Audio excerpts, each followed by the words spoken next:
Scotland, 1286, a land of rugged beauty and ancient traditions now facing an uncertain future. King Alexander III, everyone's favourite king, was gone. His death left a void that no one was prepared to fill. Welcome to Cryptic Mystic Vault, where we unravel the secrets of ancient mysteries.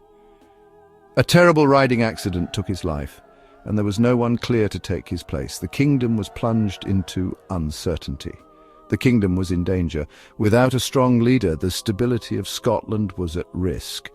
There was a little bit of hope with young Margaret, Alexander's granddaughter, the Maid of Norway. She was seen as the beacon of hope for a troubled nation, but sadly Margaret got sick on her way to become queen. The hopes of a nation were dashed.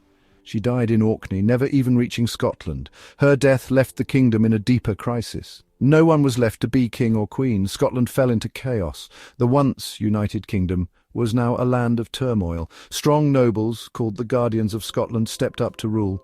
They tried to maintain order, but their ambitions clashed. Each one wanted to be king. The kingdom split apart. Rival factions emerged, each vying for power. Groups fought each other. Driven by old grudges and dreams of power, the land was torn by conflict, and into all this mess stepped King Edward I of England. He saw an opportunity amidst the chaos. Edward was smart and ruthless. He was a cunning strategist, always looking for ways to expand his influence. He saw a chance to take over. The disarray in Scotland was the perfect opening for his ambitions. The Scottish lords, divided and nervous, asked Edward to help them decide who should be king. They were desperate for a solution. They didn't know they were inviting a wolf into the henhouse. Edward's involvement would change Scotland forever. Edward I, a king who loved war, didn't waste any time. He wasn't called Hammer of the Scots for nothing. English soldiers marched north like a dark storm cloud. English soldiers took over Scottish castles. Edward's laws replaced Scottish laws. The land, so recently free, was now under English control. At first people fought back here and there, but it wasn't organised. The Scottish lords, hurt but not broken, hated being under Edward's thumb. They wanted Edward to help, not to conquer them. Regular folks were angry too. All across Scotland people whispered about fighting back. They talked about a hero, a leader who would fight the English. In the heart of Scotland, a fire was about to start. William Wallace wasn't a king or a rich nobleman. He was a man of humble origins, a landowner in the Scottish countryside. He was a regular guy, a landowner who understood the struggles of the common people. He saw how unfair the English were, imposing harsh rules and heavy taxes on the Scottish people. He felt the pain of their harsh rule, witnessing the suffering and oppression firsthand. When the English sheriff of Lanark, William Heselrig, killed Wallace's wife Marion, something inside Wallace broke. The loss was unbearable. Filled with sadness and anger, Wallace fought back with a fierce determination. He killed Heselrig and started a rebellion that would scare England, igniting a spark of resistance. Wallace didn't just want revenge, he had a bigger vision. He wanted to free Scotland from English rule and restore its independence. He was brave, and people followed him, inspired by his courage and vision. Men from all walks of life joined his side, united by a common cause. Wallace, a good fighter and a natural leader, turned this mixed group of men into a strong army, ready to fight for their freedom. Stories of Wallace spread all over Scotland, inspiring hope and resistance. He became a symbol of hope, a light shining against the English, embodying the spirit of Scottish independence. The Battle of Stirling Bridge, fought on a cool September day in 1297, would become a famous story. It was a pivotal moment in Scottish history, a day when the underdogs rose to challenge a mighty empire. The English army, big and strong, marched to Stirling Bridge, thinking they would win easily. They were confident, almost arrogant, believing their superior numbers and equipment would guarantee victory. They had many more soldiers than the Scots, led by Wallace and Andrew Murray. The Scots, though fewer in number, were driven by a fierce desire for freedom and independence.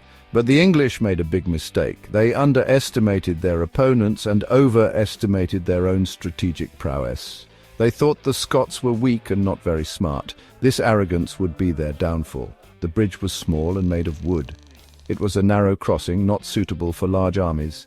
It crossed the River Forth, a natural barrier that added to the challenge. It was a tight spot, and Wallace planned to use it to his advantage. He knew the terrain well and had a strategy in mind. He waited as the English soldiers, heavy in their armor, started to cross. The weight of their gear slowed them down.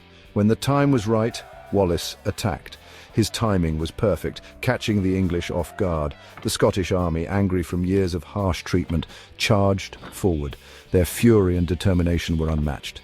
The English, stuck on the bridge, were defeated. They had no room to maneuver and were overwhelmed. The English weren't so strong after all. The Scots had shown that courage and clever tactics could triumph over sheer numbers.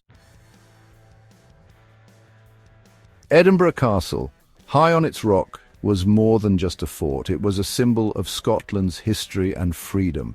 Now the English held it. Wallace, after his win at Stirling Bridge, knew he had to take back Edinburgh. It would hurt the English and encourage the Scots. The siege began. Scottish forces, without the big weapons the English had, were still determined.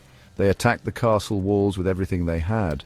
But even though they were brave, the Scots couldn't break through the castle's strong walls. After weeks of fighting, Wallace had to give up. Even though he didn't win, the Siege of Edinburgh sent a strong message. Wallace's rebellion, even though it didn't win in the end, inspired the Scottish people. He inspired future generations, including the man who would finally do what Wallace had fought for, Robert the Bruce. Bruce, learning from Wallace, would defeat the English at Bannockburn in 1314, winning Scotland's freedom. Wallace didn't live to see it, but his spirit was there on that battlefield.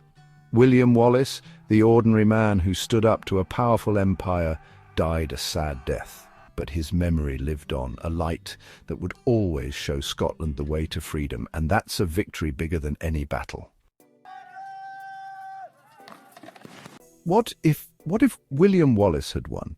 Think about it. Scotland, led by Wallace, would have become its own strong country way sooner, and that could have been a huge inspiration for other countries ruled by someone else. They might have fought for their freedom too, and big empires might have crumbled faster.